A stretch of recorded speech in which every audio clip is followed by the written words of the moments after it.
주님께 감사드려라. 그는 선하시며 그의 인자하심이 영원하다. 주님께 구원받은 사람들아, 대적의 손에서 구원받은 사람들아, 모두 주님께 감사드려라. 동서남북 사방에서 주님께서 모아들이신 사람들아, 모두 주님께 감사드려라. 아멘.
교동문 49번 시편 108편의 말씀입니다.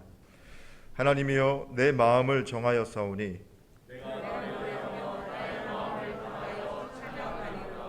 비파야 수구마 깰지어다. 여호와여 내가 만민 중에서 주께 감사하고 주의 인자하심이 하늘보다 높으시며 하나님이여 주는 하늘 위에 높이 들리시며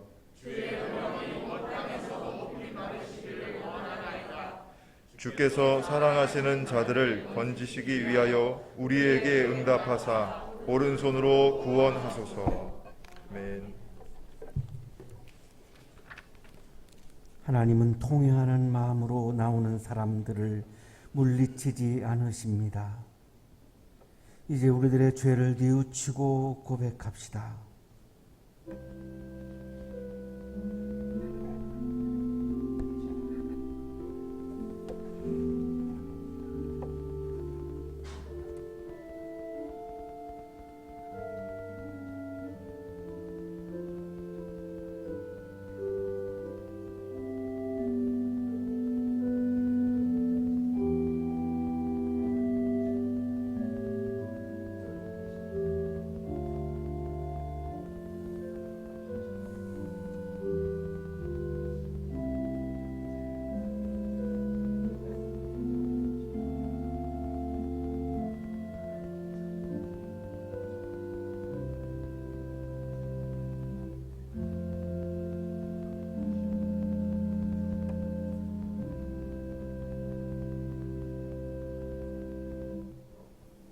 우리가 우리의 죄를 자백하면 하나님은 믿어오시고 의로우셔서 우리의 죄를 용서해 주시고 모든 불의에서 우리를 깨끗하게 해 주실 것입니다. 아멘.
우리의 목자가 되시는 하나님, 봄꽃 향기가 가득한 이 계절 복된 주의를 허락하여 주심을 감사드립니다.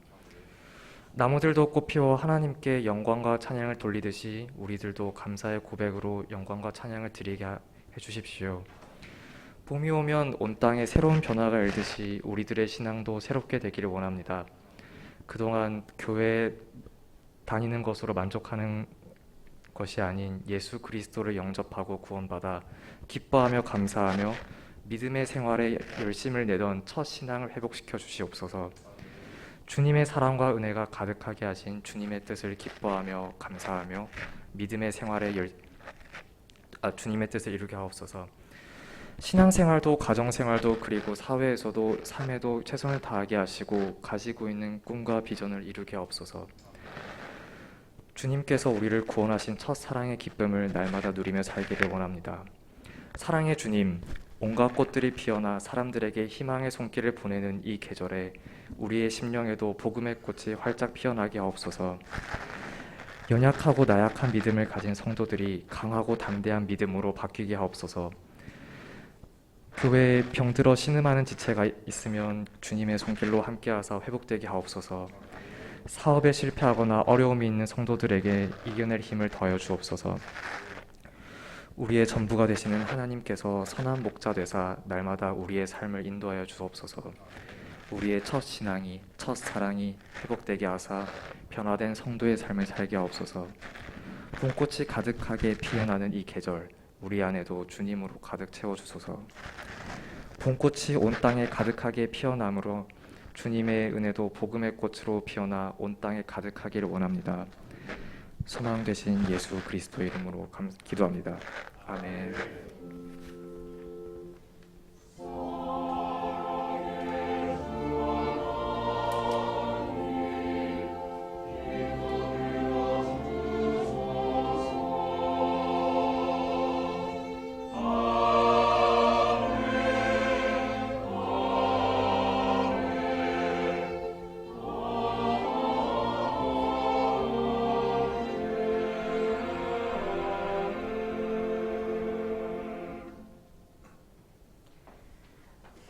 민수기 21장 4절에서 9절까지 말씀입니다. 그들은 에돔 땅을 돌아서 가려고 호르산에서부터 홍해길을 따라 나아갔다.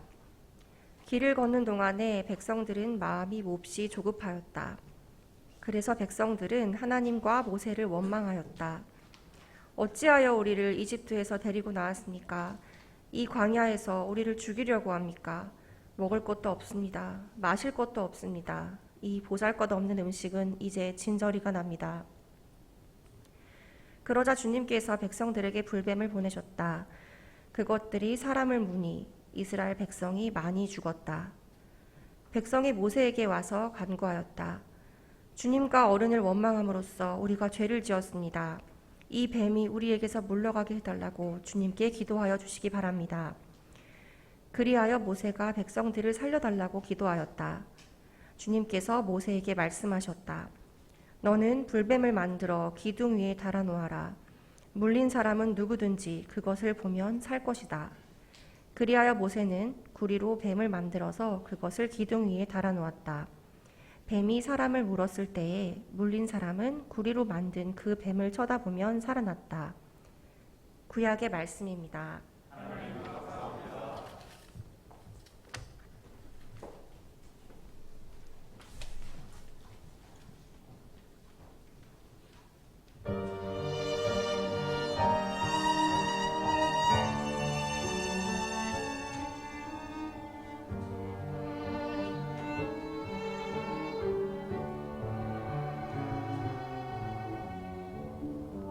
높은 곳을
옆에 계시는 분과 사랑의 인사 나누시겠습니다.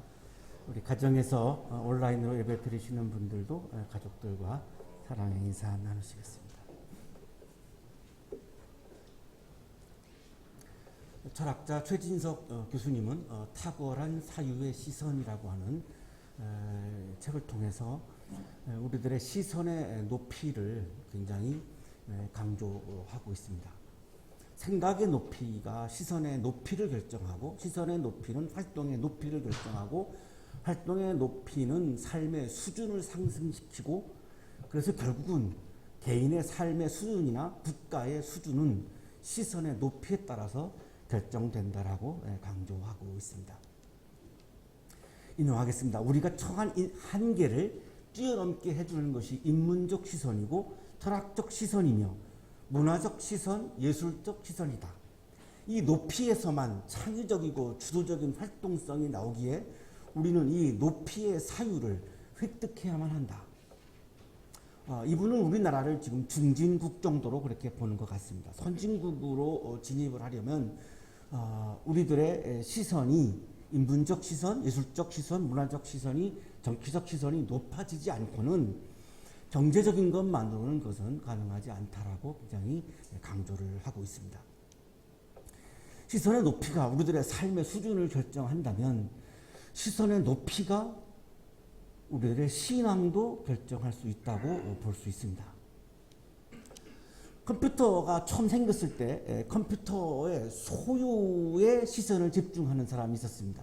나는 이 컴퓨터를 현재 가지고 있다. 이거를 중요하게 여기는 거죠. 어떤 분은 컴퓨터를 사용하는 것에 시선을 집중하는 사람이 있습니다. 내가 다른 사람들보다 컴퓨터를 훨씬 더 잘 다룬다. 이래서 이제 컴퓨터 공학을 전공하는 쪽으로 가겠죠. 어떤 사람은 이 컴퓨터가 나옴으로 인해서 앞으로 이제 인류와 이 세계가 어떻게 변해갈 것인가를 주목하는 사람들이 있습니다. 똑같이 컴퓨터 앞에 앉아 있지만 그 컴퓨터를 바라보는 시선은 사람마다 다 다르고 그 시선에 따라서 그 사람의 삶이 결정된다라고 볼 수 있습니다. 인용하겠습니다. 피아노를 잘 치는 사람을 피아노 연주자, 피아니스트라고 한다. 피아노 연주자는 피아노가 가진 기능을 잘 다루고 표현한다. 그런데 피아노 연주자가 피아노의 기능을 잘 구현하다가 더 이상 구현할 것이 없는 단계에 이르면 피아노를 포함한 더 넓고 높은 세계로 상승한다. 더 넓고 높은 세계에 바로 음악의 이론과 체계가 있다. 이제 이 피아노 연주자를 음악가, 뮤지션이라고 불러야 한다. 음악에 있어서도 시선에 따라서 피아니스트가 있고 뮤지션으로 이렇게 구분할 수 있다라고 얘기하는 겁니다.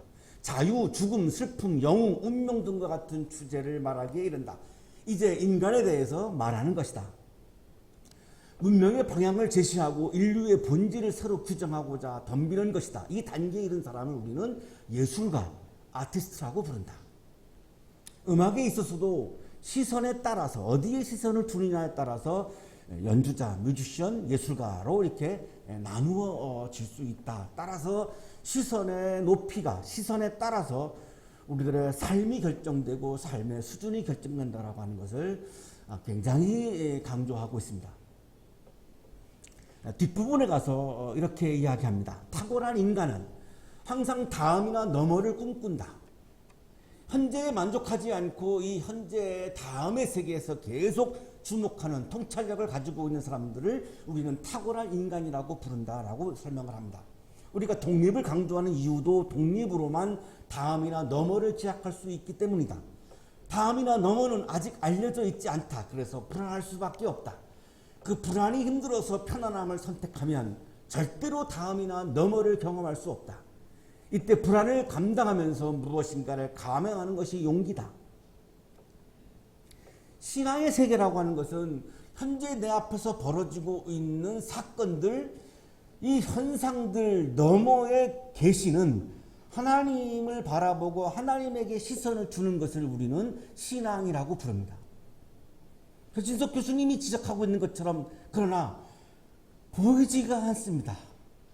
현실 너머에 계시는 하나님은 보이지 않기 때문에 우리들의 믿음이 약해지면 우리는 현실 앞에서, 사건 앞에서 불안감을 느끼게 됩니다.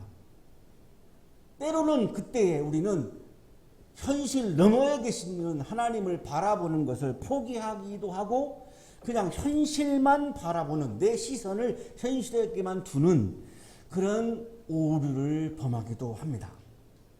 따라서 이분의 말씀은 우리들의 신앙에서도 똑같이 적용되는 부분이어서 저는 굉장히 주의 깊게 이분의 글을 읽었습니다. 히브리인들은 이집트를 출발합니다. 노예였기 때문에 하나님이 이들을 이끌어내 주셨죠. 노예라고 하는 현실, 출애굽이라고 하는 현실은 눈앞에 펼쳐지고 있고 보이는 부분입니다. 하지만 그 사건을 주도하고 있는 하나님은 보이지 않습니다. 그 현실 너머에 계십니다.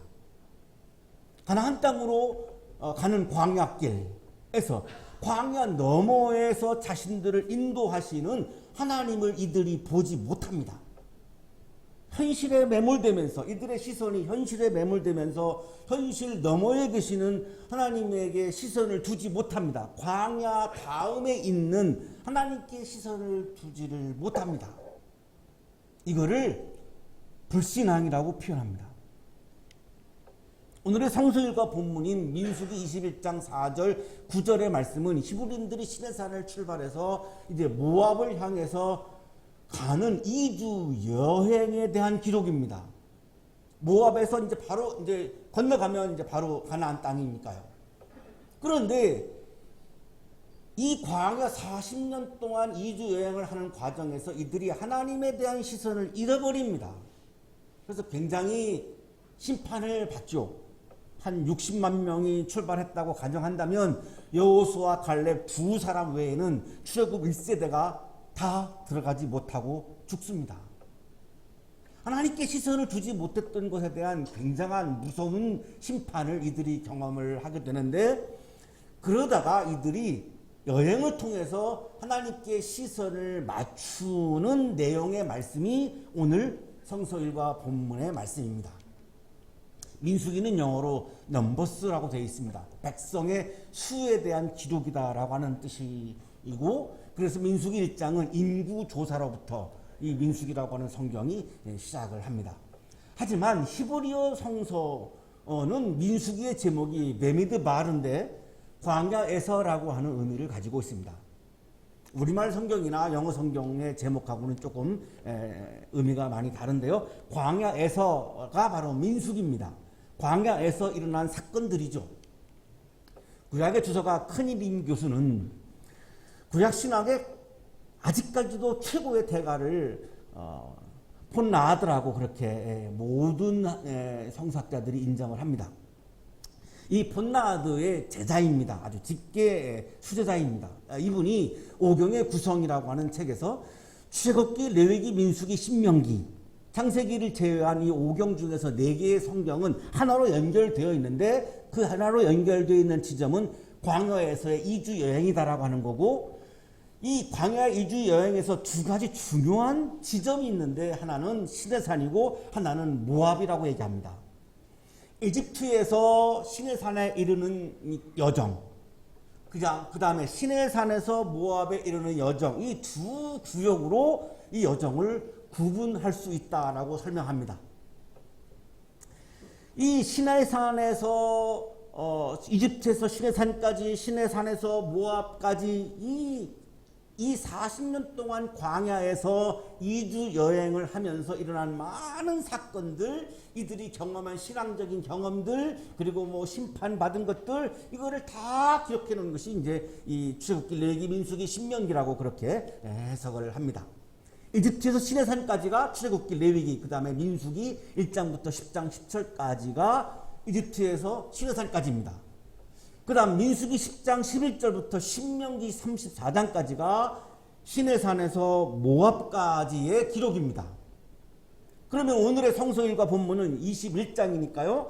시내산을 출발해서 모압에 가는 2주 여행에서 벌어졌던 사건이죠. 지도를 보시면 맨 왼쪽에 이제 그 이집트 출발 지점이 있고 좀 아래로 내려오시면은 시내산이 있죠. 여기까지가 출애굽기 민수기 1장부터 10장까지. 그리고 우측으로 가시면은 이제 모압이 나옵니다. 근데 시내산에서 모압까지가 이제 민수기 10장부터 신명기까지 이렇게 기록이 되어 있어서 이걸 구분해서 읽으면 훨씬 좋다라고 큰이름 교수가 우리들한테 그렇게 조언을 해줍니다. 자, 이 2주 여행은 관광도 아니고 출장도 아니고 순례도 아닙니다. 유랑도 아니고 방랑도 아닙니다. 행진과 행군이 동반된 굉장히 긴장감 넘치는 2주 여행입니다. 그래서 인구 조사를 한 거죠. 왜냐하면 군인이 몇 명이나 가능한지도 살펴봐야 하고 몇 명이 먹어야 되는지도 다 살펴봐야 되고 너무나 복잡한 일이죠. 한 60만 명이 이주를 하는데 이게 보통 일이 아니죠. 왕대일 교수는 이거를 영적 여행이라고 부릅니다. 왜냐하면 이 여행을 하면서 계속해서 현실에 자꾸만 매몰될 때마다 이들이 회개를 하고 다시금 하나님에게 시선을 맞추어 가는 조율을 합니다. 따라서 이 여행을 영적 여행이라고 왕대일 교수는 부릅니다. 인용하겠습니다. 약속의 땅으로 가는 길은 단순히 지평선을 따라가는 여행으로 그치지 않는다. 그것은 영적인 여행이다. 하나님의 뜻을 이루고자 나를 쳐서 부인하고 토라에 이르는 길을 찾아 나서는 여행이다. 토라 율법에 나와 있는 그 말씀에다가 나를 맞추기 위해서 나를 조율하기 위해서 끊임없이 노력을 했던 그런 영적 여행의 성격이다라고 우리들한테 설명을 해주고 있습니다. 히브리인들의 이집트부터 가나안까지의 2주 여행은 하나님의 말씀과 하나님의 뜻에 나의 시선을 맞추고 조율하는 영적 여행이라는 것이죠.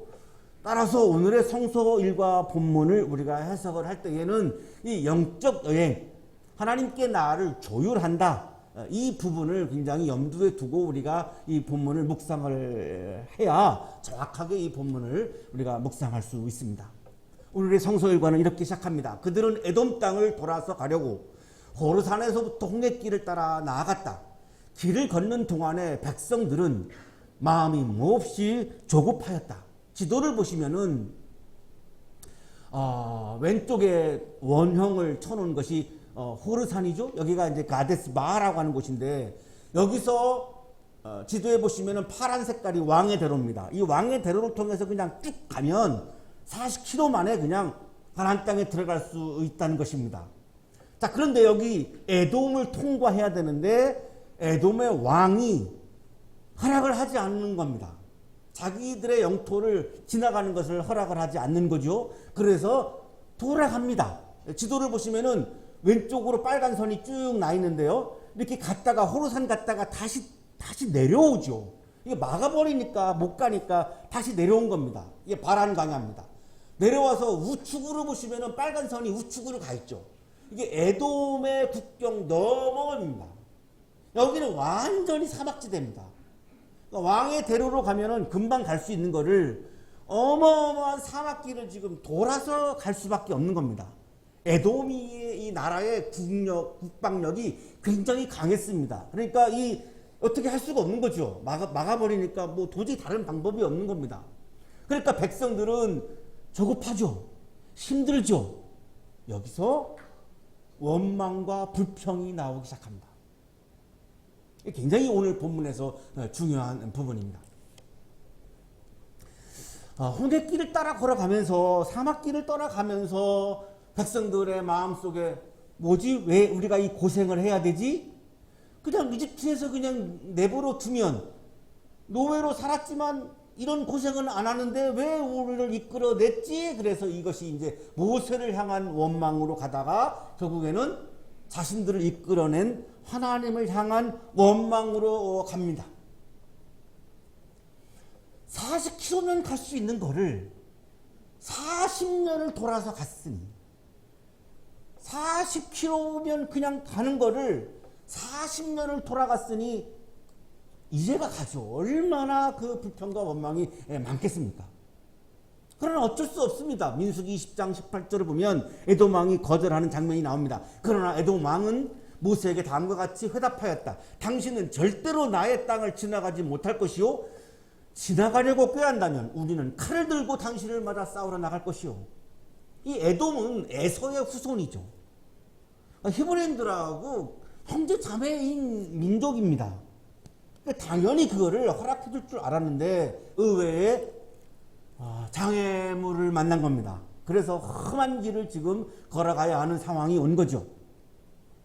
우리들의 인생길도 쉽게 편안하게 갈 수 있는 길들이 많이 있지만 때로는 험한 길을 걸어가야 될 때도 있고 장애물을 만나기도 하고 굉장히 쉽고 편한 길이 앞에 있지만 돌아서 가야 할 때도 있고 똑같습니다. 우리들의 인생의 길도 히브리인들의 지금 상황과 크게 다르지 않죠. 매우 힘들고 괴로운 지금 2주 여행을 하는 상황을 맞이합니다. 마음의 평정심을 잃어버렸고 여기에서 히브리인들의 시선은 하나님을 향하지 않고 광야만을 향합니다. 하나님을 향한 시선을 잃어버립니다. 우리도 신앙생활하는 과정에서 내가 삶이 힘들어지면 그 힘든 부분에 내가 매몰되다 보면 눈을 들어서 하나님을 바라보는 그 힘든 일 사건 너머에 계시는 하나님을 바라보는 시선을 잃어버릴 수 있습니다. 그때가 내 믿음이 최고로 막 약해져가는 상황이라고 말할 수 있습니다. 우리 모두는 늘 그런 위험 앞에 있습니다. 백성들이 드디어 하나님과 모세를 원망합니다. 어찌하여 우리를 이집트에서 데리고 나왔습니까? 첫 번째 원망은 왜 데리고 나왔는가입니다. 아니, 노예이기 때문에 데리고 나온 거죠. 노예인 히브리인들에게 해방을 주신 거죠. 누가 보더라도 이것은 감사할 일인데 왜 우리를 데리고 나왔냐고 지금 원망합니다. 이 광야에서 우리를 죽이려고 합니까? 먹을 것도 없습니다. 마실 것도 없습니다. 이 보잘것없는 음식은 이제 진저리가 납니다. 두 번째 원망은 만나에 대한 원망입니다. 광야에 나와서 히브리인들이 먹을 게 없었죠. 그래서 하나님이 만나를 주셨죠. 처음에 만나를 주셨을 때 히브리인들의 반응은 꿀 섞인 과자 같다라고 그렇게 이야기합니다. 출애굽기 16장 31절입니다. 이스라엘 사람은 그것을 만나라고 하였다. 그것은 고수씨처럼 하얗고 그 맛은 꿀 섞은 과자와 같다. 아무것도 먹을 것이 없었을 때는 그 만나 앞에서 환호하고 난리를 쳤습니다.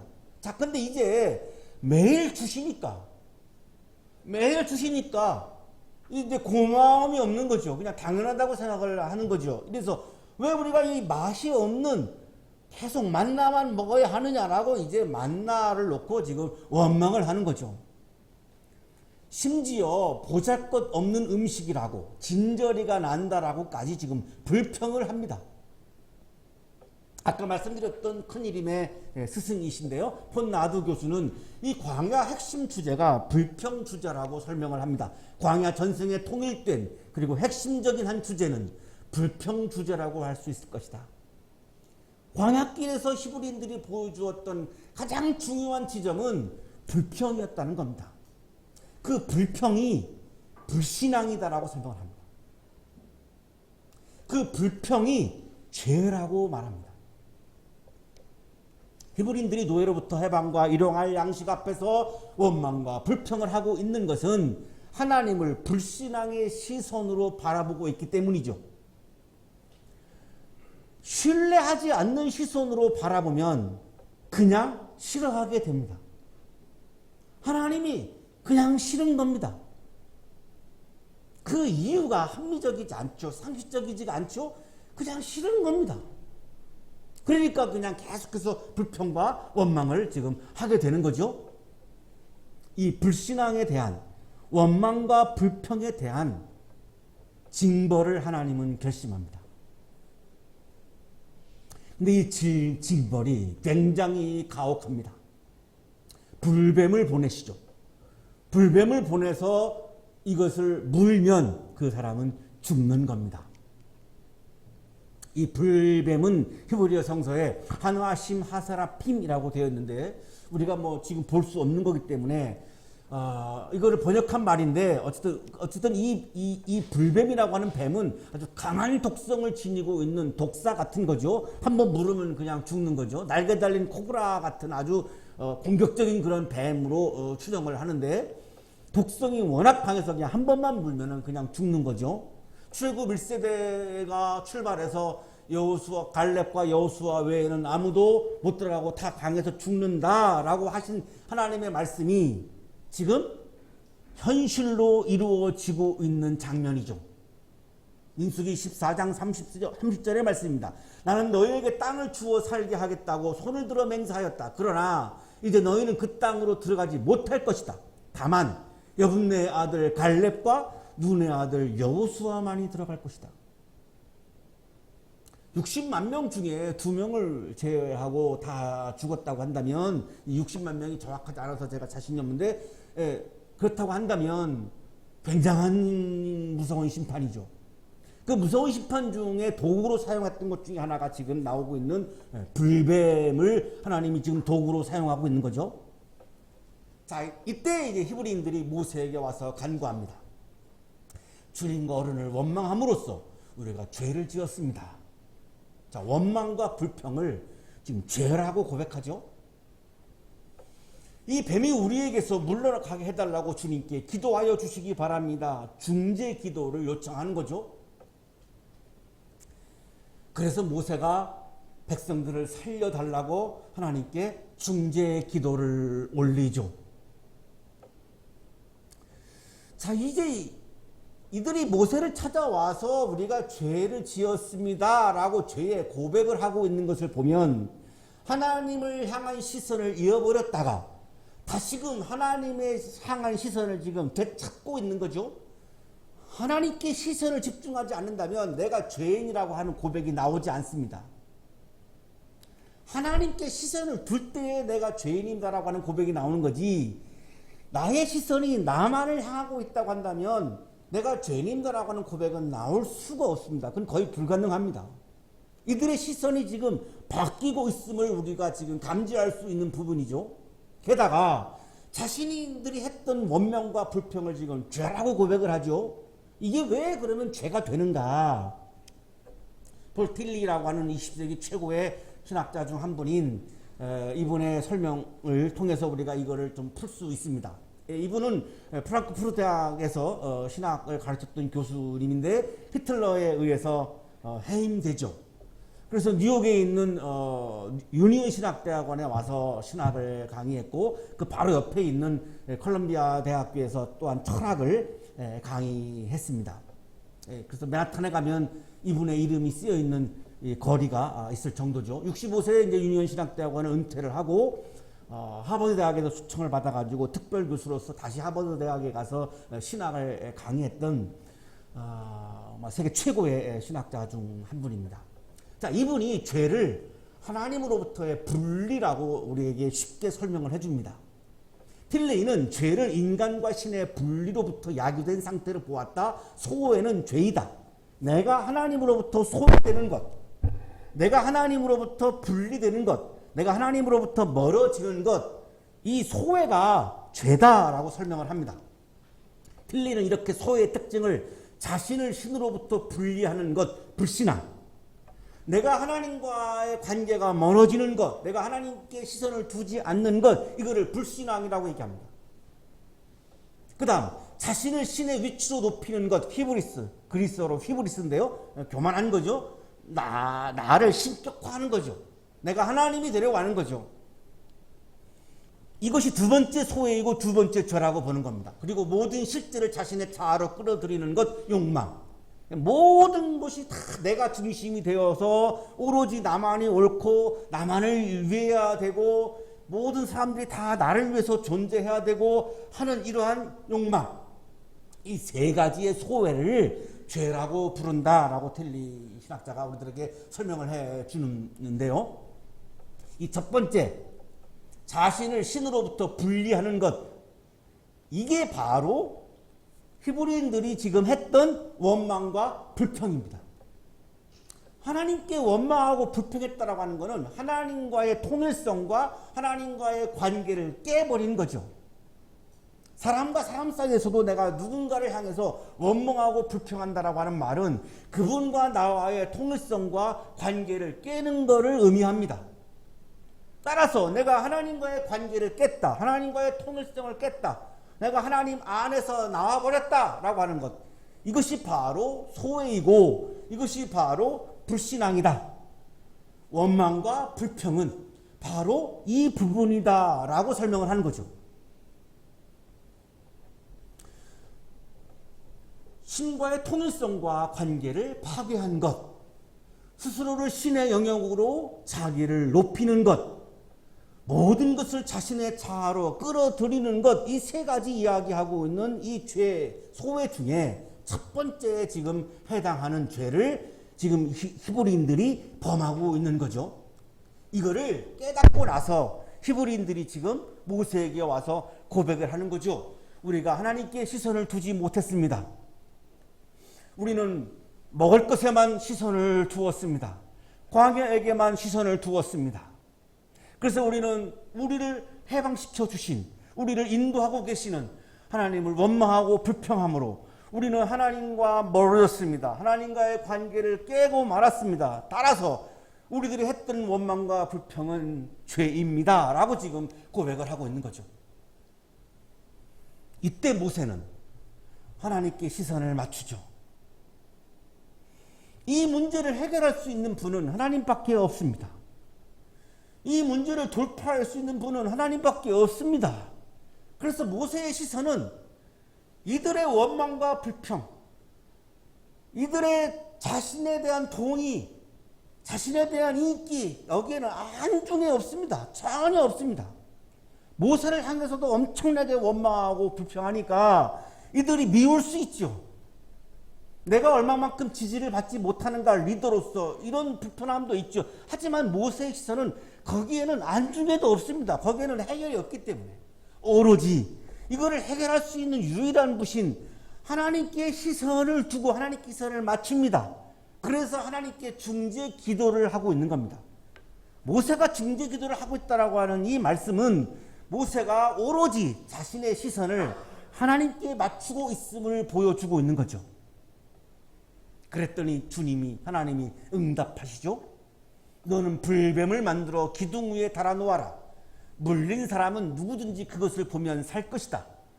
불뱀에 물려서 죽었는데 하나님은 불뱀을 만들어서 기둥 위에다가 세우라고 말씀합니다. 이열치열 같은 거죠. 동종요법이죠. 문제가 되는 것을 문제가 되는 것으로 해결하는 이런 방식이라고 그렇게 보이는데요. 그래서 모세는 하나님이 지시하신 대로, 모세가 얼마나 하나님께 시선을 맞추고 있는가를 보여주는 겁니다. 이 구리뱀을 만들어 놔도 그 죽어있는 구리뱀이 어떻게 무슨 힘을 가지고 죽은 사람들을 살려내겠습니까? 이게 말이 안 되죠. 모세가 그 정도로 이게 뭐 지성이 없는 사람이 아니죠. 하지만 하나님께 시선을 맞추었기 때문에 하나님이 지시하신 대로 합니다. 구리로 뱀을 만들죠. 그래가지고 그걸 기둥에다가 달아 놓아요. 이게 불뱀이라고 명명하는 거죠. 그래서 물린 사람들이 시선을 이 구리로 만든 불뱀에다가 맞추도록 해줍니다. 이게 모세가 해야 하는 자신의 직무이죠. 그때에 사람들이 살아나는 사건이 일어납니다. 구리로 만든 뱀을 보고 살아난 이 사건 앞에서 그러면 구리로 만든 불뱀이 어떤 힘을 가지고 있는 거냐, 우리가 이렇게 오해할 수 있습니다. 천사무엘 교수는 그렇지 않다라고 얘기합니다. 구리로 만든 불뱀 자체에는 어떤 마술적인 힘이 있지 않습니다.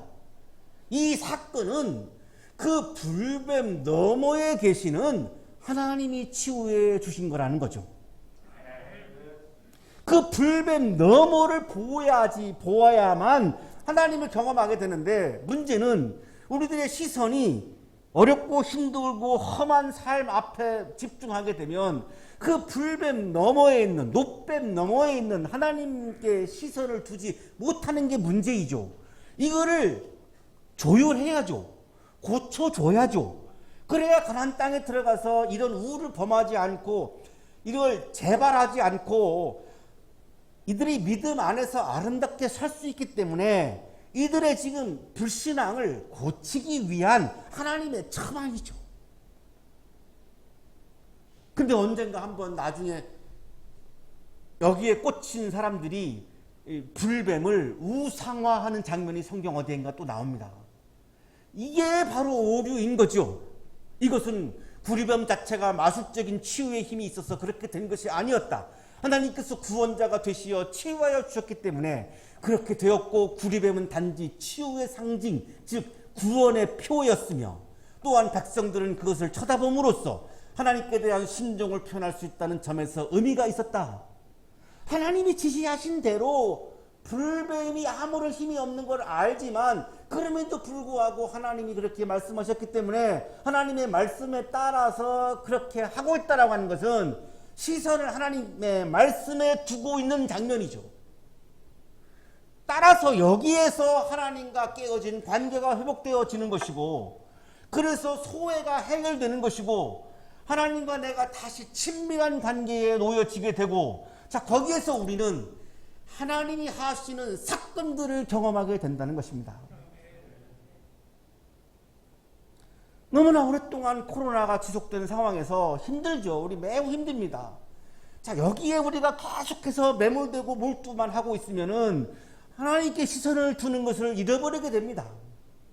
그러면 우리들의 건강만 잃는 것이 아니라 신앙까지도 잃게 되죠. 히브리인들의 상황이 지금 그랬던 거죠.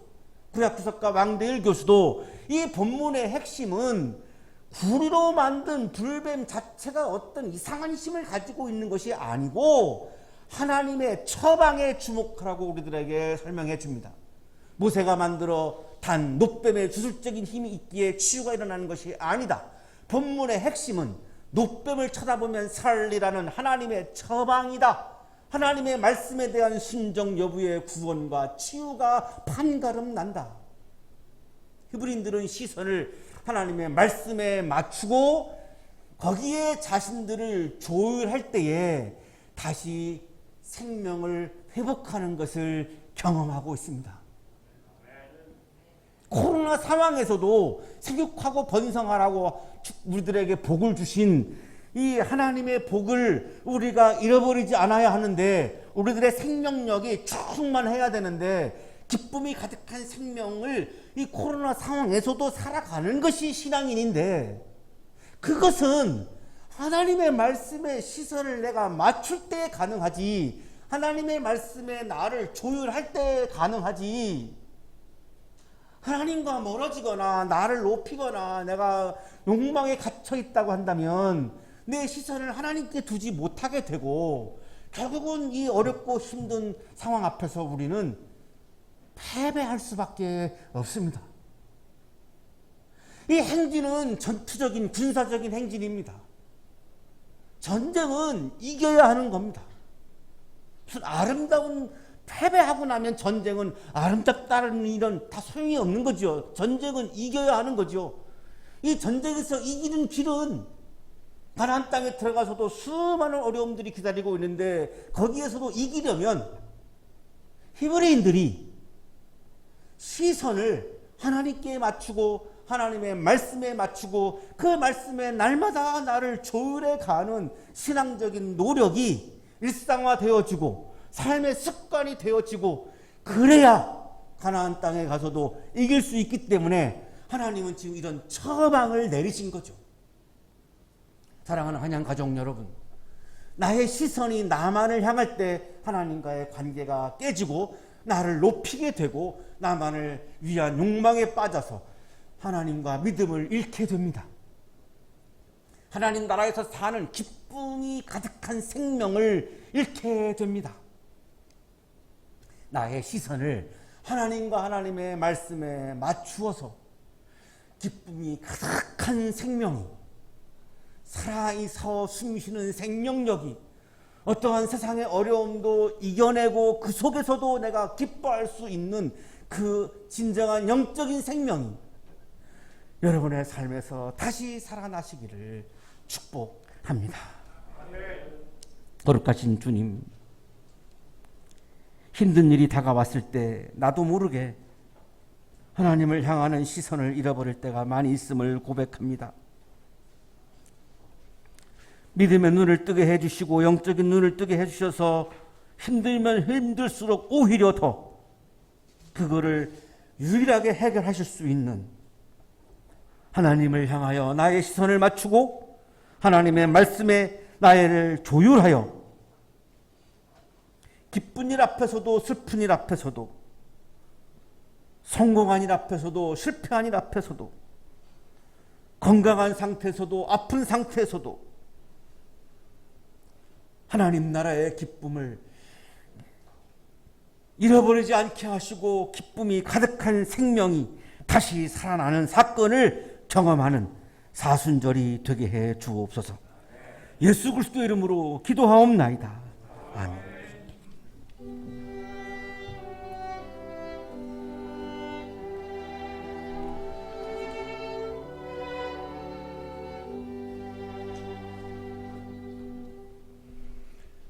오늘은 사순절 넷째 주일입니다. 오늘 거룩한 주일에도 예배당에 나와서 또는 인터넷으로 온라인으로 예배드리시는 우리 한양대학교의 모든 교우 여러분들에게 예수 그리스도의 은혜와 평강이 함께 하시기를 바랍니다. 자, 우리 좌우 양옆에 계신 분들 또 앞뒤에 계신 분들과 이렇게 인사하겠습니다. 생명 주님께 있습니다. 우리 이렇게 인사하겠습니다. 생명 주님께 있습니다. 생명이 주님께 있습니다. 자, 다음 주일은 사순절 다섯째 주일입니다. 해당 성서일과 본문은 히브리서 5장 5절에서부터 10절까지의 말씀으로 영원한 대제사장 예수 그리스도라는 제목으로 담임 목사님께서 말씀 전해주시겠습니다. 주중에 말씀 묵상해 주시기 바랍니다. 우리 교회는 매일 오전 9시 몸이 편찮으신 분들 위해서 마음을 모아 기도하고 있습니다. 9시 놓치신 경우에 12시 또 오후 3시에 기도해 주시기 바라고요. 기도하실 때에 우리 국민들의 안전과 이제 환자들과 환자의 가족들 그리고 지금 아주 수년째 지속되고 있는 코로나 환경 중에서 이 방역에 힘쓰시는 손길들과 의료진들, 우리 한양대학교의 모든 구성원들, 우리 한양대학교의 우리 믿음의 식구들 위해서도 기도해 주시기 바랍니다. 주일 예배는 오전 11시 예배당에 함께 모여서 드리고 있습니다. 불가피하게 예배당에 오시지 못하는 분들 유튜브에 들어오셔서 예배를 드리시기 바랍니다. 오전 10시 30분에 온라인으로 예배 드릴 수 있도록 안내 문자 전송해 드립니다. 예배 후에 우리 청년교회 모임을 바로 시작하겠습니다. 우리 청년분들 가시지 마시고 함께 모여서 교제 나누시고 또 식사 저희가 제공해 드릴 테니까 가져가셔서 드시기 바랍니다. 예배 안내, 4월 예배 안내와 헌금에 대한 광고는 주보를 참조해 주시기 바랍니다. 우리 교우 여러분들께 오늘 새로운 가족을 소개해드리고자 합니다. 우리 학교 국제관계 전공 3학년에 재학 중인 스티븐 포츠머스 미국에서 오셨는데요. 잠깐 일어나실까요? 네, 자리에서. 네. 자, 우리 환영의 박수 보내드리도록 하겠습니다. 지난 채플 때 함께 채플 예배 드렸는데 아주 밝고 또 아주 신앙심이 투철한 우리 학생인데요. 한국말을 아주 유창하게 잘하십니다. 그러니까 부담 갖지 마시고 가셔서 대화 나누시고 교제하시기 바랍니다. 이상 교회 소식을 알려드렸습니다.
거룩하신 주님 감사합니다. 오늘도 말씀을 통하여 우리의 믿음을 새롭게 해 주시고 우리의 시선을 하나님께 맞출 수 있도록 우리의 믿음과 마음을 조율해 주시니 감사합니다. 우리의 거룩한 생명이 다시 살아날 것을 기대하며 또한 기쁜 마음으로 한 주간을 살아가게 하시니 감사합니다. 감사의 마음을 찬양과 예물에 담아 드리오니 기쁘게 받아주시고 예물과 찬양을 드리는 손길 위에 크신 은혜를 부어 주옵소서. 예수 그리스도 이름으로 기도하옵나이다. 아멘.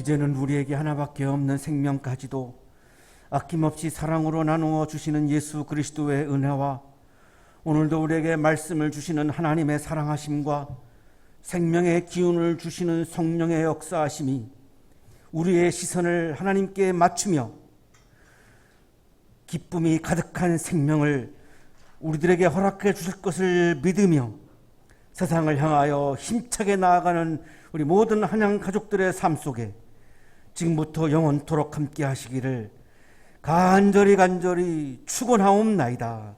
아멘.